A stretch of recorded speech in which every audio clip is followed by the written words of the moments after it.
Assalamualaikum warahmatullahi wabarakatuh. Halo adik-adik semua. Perkenalkan, nama kakak Fikri Alam Syairullah. Kalian semua bisa panggil saya dengan sebutan Kak Fikri. Nah, jadi di video kali ini kita bakal belajar bareng-bareng nih mengenai salah satu materi pembelajaran sosiologi, yaitu materi mobilitas sosial. Mungkin sebagian dari kalian masih asing atau belum pernah mendengar kata-kata mobilitas atau mobilitas sosial. Atau mungkin juga sebagian dari kalian sudah ada yang membaca dan mempelajari mengenai mobilitas dan mobilitas sosial. Nah, jadi di video kali ini kakak bakal ngejelasin nih mengenai mobilitas sosial. Apa sih bakal kakak jelasin? Nah, yang pertama itu kakak akan menjelaskan mengenai pengertian mobilitas sosial. Yang kedua itu ada jenis-jenis mobilitas sosial. Dan yang ketiga adalah proses terjadi mobilitas sosial. Nah, untuk lebih lanjutnya, mari kita simak video berikut ini.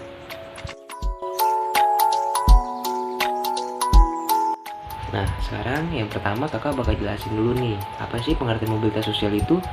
Dari kata mobilitas sosial, mobilitas sendiri itu artinya menurut Kamus Besar Bahasa Indonesia adalah gerak atau perpindahan. Sedangkan mobilitas sosial sini diartikan sebagai pergerakan atau perpindahan satu individu dari satu sosial ke suatu sosial lain. Jadi sosial ini dimaksudkan kepada status sosial atau satu strata sosial. Nah, sebenarnya apa sih kak beda mobilitas dan mobilitas sosial itu? Kalau mobilitas saja itu artinya hanya perpindahan atau pergerakan satu individu atau kelompok orang. Misalnya gini, misalnya saat kalian berangkat dari rumah ke sekolah, itu disebut sebagai mobilitas karena adanya gerak dari kalian untuk pindah dari satu lokasi yaitu rumah menuju lokasi yang lain yaitu sekolah. Sedangkan mobilitas sosial ini berbeda. Mobilitas sosial ini adalah perpindahan seseorang individu dari satu status sosial ke status sosial lain, status sosial yang derajatnya lebih tinggi atau yang derajatnya setara maupun derajatnya yang lebih rendah. Kemudian kakak bakal kutip nih salah satu pengertian mobilitas sosial menurut ahli, yaitu menurut Paul B. Harten.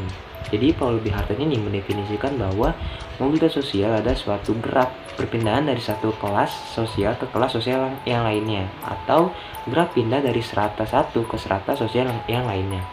Sampai sini paham gak sih mobilitas sosial itu apa?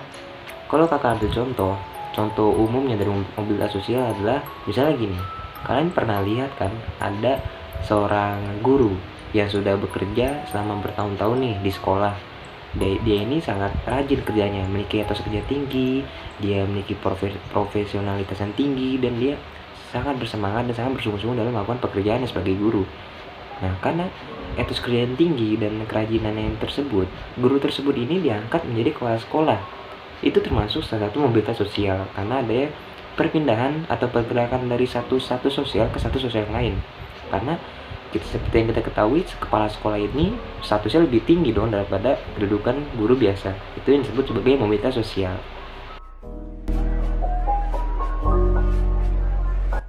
Nah, sekarang kita beralih pada materi jenis-jenis mobilitas sosial. Jadi, apa sih jenis-jenis mobilitas sosial itu? Nah, jadi sini kakak kasih tahu nih. Jadi mobilitas sosial sendiri ini terbagi menjadi dua jenis, yaitu mobilitas sosial horizontal dan mobilitas sosial vertikal. Apa sih kak mobilitas sosial horizontal dan vertikal, dan apa sih kak bedanya dari kedua jenis mobilitas sosial itu? Nah, oke, jadi kakak yang pertama ini kakak akan jelaskan mengenai mobilitas sosial horizontal. Jadi mobilitas sosial horizontal diartikan sebagai suatu peralihan individu atau objek-objek sosial lain dari kelompok sosial satu ke kelompok sosial lain yang sifatnya masih sederajat atau setara.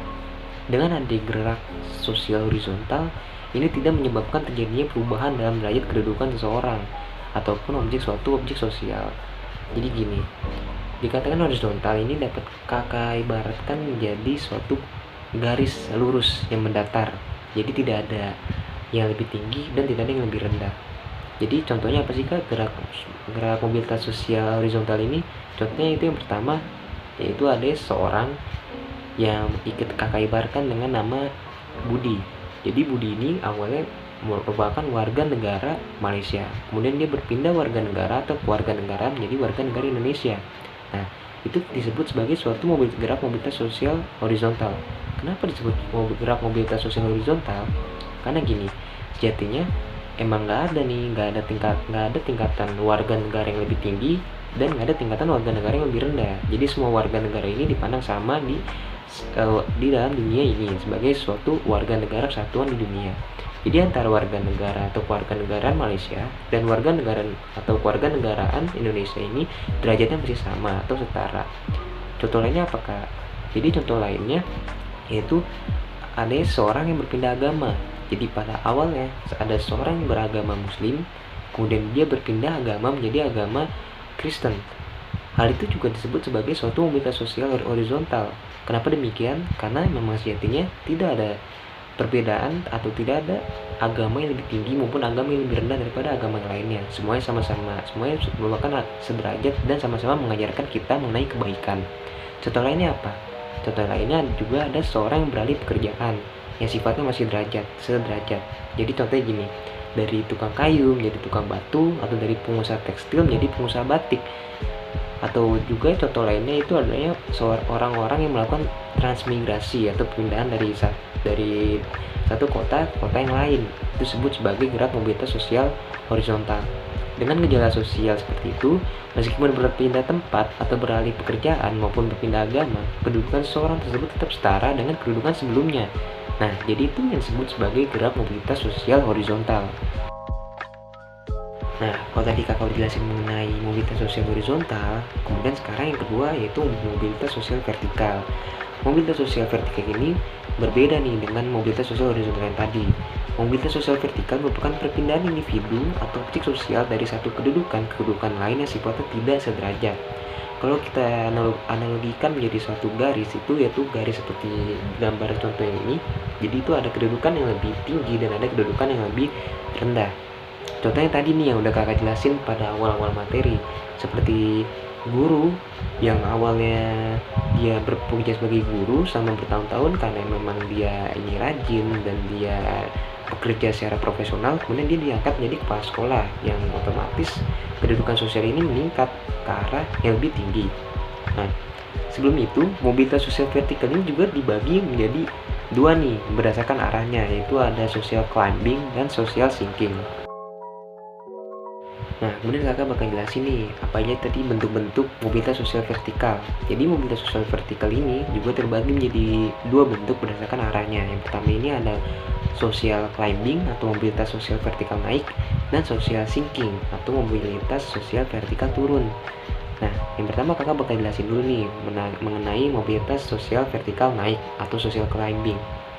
Jadi mobilitas social climbing ini berlangsung manakala terjadi peningkatan kedudukan seseorang dalam masyarakat dari satu kedudukan yang tadinya bisa dikatakan rendah, kemudian dia meningkat status sosial menjadi status sosial yang lebih tinggi kedudukannya. Sesuai dengan namanya, social climbing. Jadi climbing sendiri jika diartikan dengan bahasa Indonesia itu artinya menanjak atau mendaki. Jadi social climbing ini sifatnya meningkat ke atas. Contohnya apa? Contohnya gini, ada seorang karyawan yang kakak ilustrasikan dengan nama Pak Dono. Pak Dono ini bekerja sudah puluhan tahun di sebuah perusahaan sepatu. Nah, karena Pak Dono ini memiliki prestasi dan hasil kerja yang bagus, serta dia gigih dalam bekerja, Pak Dono ini diangkat oleh atasannya menjadi kepala bagian. Nah, hal tersebut itu dapat dikatakan sebagai social climbing karena Pak Dono ini berpindah dari status sosial atau kedudukan sosial yang tadinya dapat dikatakan di bawah, kemudian dia meningkat status sosial atau kedudukannya dari karyawan biasa menjadi kepala bagian. Itu disebut sebagai salah satu contoh social climbing. Nah, jadi social climbing ini atau mobilitas vertikal naik juga memiliki dua bentuk nih yang utama. Apa sih bentuknya? Banyak banget ya kak bentuknya. Nah, jadi yang pertama ini yaitu social climbing, masuknya orang-orang berstatus sosial rendah ke dalam lapisan sosial yang lebih tinggi. Contohnya seperti Pak Dono tadi, yaitu dari awalnya pegawai biasa, kemudian dia masuk ke status kepala bagian atau mengisi struktur yang kosong. Kemudian yang kedua ada terbentuk suatu lapisan sosial baru yang lebih tinggi, itu dibentuk oleh sendirinya. Misalnya gini, sejumlah tukang ojek itu sepakat mereka ini ingin membentuk suatu organisasi atau perkumpulan, dan mereka menunjuk salah satu rekan mereka menjadi ketua.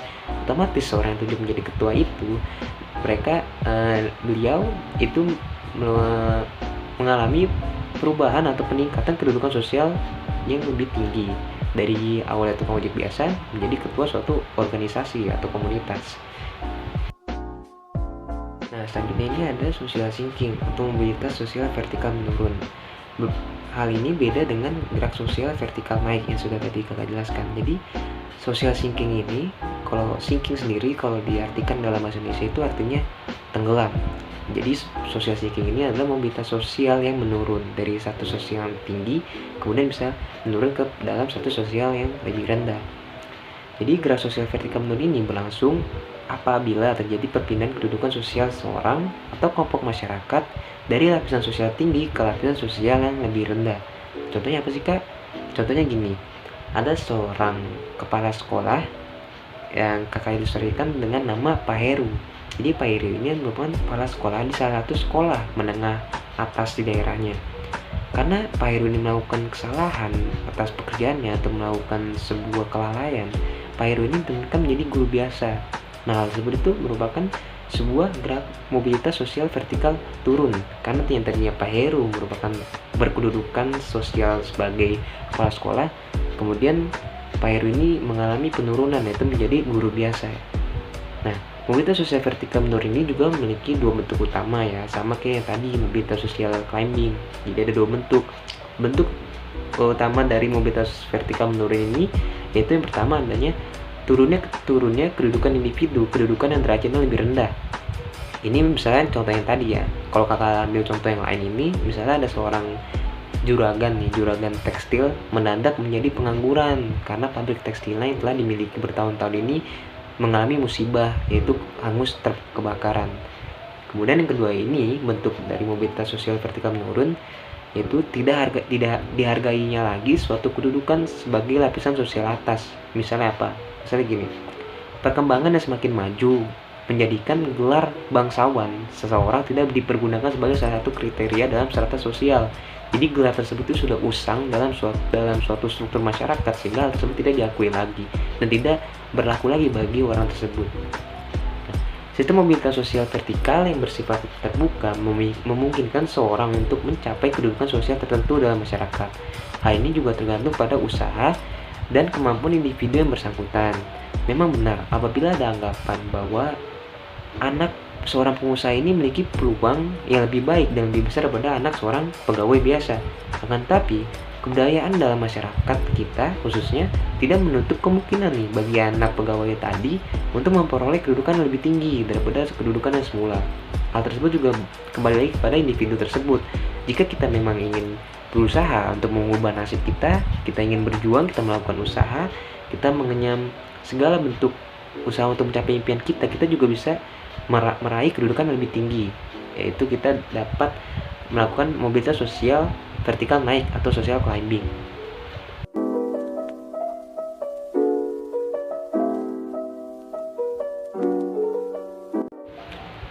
Oke, sekarang kita bakal beralih pada materi terakhir nih, yaitu mengenai proses terjadinya mobilitas sosial. Nah, terjadi mobilitas sosial sendiri ini berkaitan erat dengan hal-hal yang dianggap berharga di masyarakat. Oleh karena itu, kepemilikan atas hal-hal tersebut akan menjadikan seseorang menempati posisi atau kedudukan yang lebih tinggi. Akibatnya, dalam masyarakat terdapat penggolongan yang mempengaruhi struktur sosial. Apa isi hal-hal tersebut? Menurut Suryono Sukanto, ada 4 hal-hal tersebut yang memang dinilai berharga bagi masyarakat. Yang pertama ini ada kekayaan, kekuasaan, kehormatan, dan ilmu pengetahuan. Nah, untuk kekayaan sendiri yang pertama, barang siapa yang memiliki kekayaan paling banyak, maka orang tersebut akan termasuk dalam lapisan teratas. Ini khususnya pada masyarakat-masyarakat yang menghargai jumlah kekayaan material. Kekayaan ini dapat dilihat dari bentuk rumah, kendaraan pribadi, cara berpakaian, dan lain sebagainya. Kemudian yang kedua ada kehormatan. Ukuran kehormatan ini mungkin terlepas dari ukuran kekayaan atau kekuasaan. Orang yang paling disegani dan dihormati akan mendapatkan tempat yang teratas. Nah, ukuran semacam ini tuh banyak dijumpai pada masyarakat tradisional, seperti pada masyarakat pedesaan. Nah, pada umumnya ini mereka terdiri atas golongan tua yang pernah berjasa besar pada masyarakat. Contohnya, seperti ketika ada suatu tokoh masyarakat yang memang sudah tinggal lama di suatu daerah, kemudian orang tersebut ini dipercaya oleh masyarakat setempat dan dihormati oleh masyarakat setempat, sehingga orang tersebut ini dapat menempati posisi lapisan sosial atas. Nah, yang ketiga itu ada kekuasaan. Barang siapa yang memiliki kekuasaan dan wewenang terbesar, maka ia kan menempatkan lapisan tertinggi. Contohnya apa? Contohnya misalnya ada seorang komandan pasukan tentara. Nah, karena dia ada seorang komandan, secara otomatis dia memiliki suatu kekuasaan dan dia menempati lapisan tertinggi karena dia memiliki wewenang dan kekuasaan yang lebih. Kemudian yang terakhir itu ada ilmu pengetahuan. Ilmu pengetahuan ini dipakai sebagai ukuran dalam lapisan sosial oleh masyarakat yang menghargai, khususnya menghargai seberapa tinggi ilmu pengetahuan dicapai. Akan tetapi, ukuran tersebut ini kadang-kadang menyebabkan terjadinya akibat-akibat yang negatif. Karena ternyata bukan mutu ilmu pengetahuan yang kemudian dijadikan ukuran oleh masyarakat, melainkan ini gelar-gelar kesarjanaan lah yang dijadikan ukuran. Hal ini mengakibatkan muncul usaha-usaha untuk mendapatkan gelar meskipun dengan cara yang tidak halal. Contohnya gini, karena memang di masyarakat ini dipandang nih bahwa orang-orang yang mengenyam pendidikan paling tinggi itu seperti sarjana, S2, dan S3 ini dia dipandang berharga oleh masyarakat, dipandang sebagai seorang yang memiliki posisi teratas. Nah, karena orang-orang ingin mencapai hal tersebut, banyak orang-orang yang melakukan cara-cara tidak halal seperti membeli ijazah palsu dan lain sebagainya.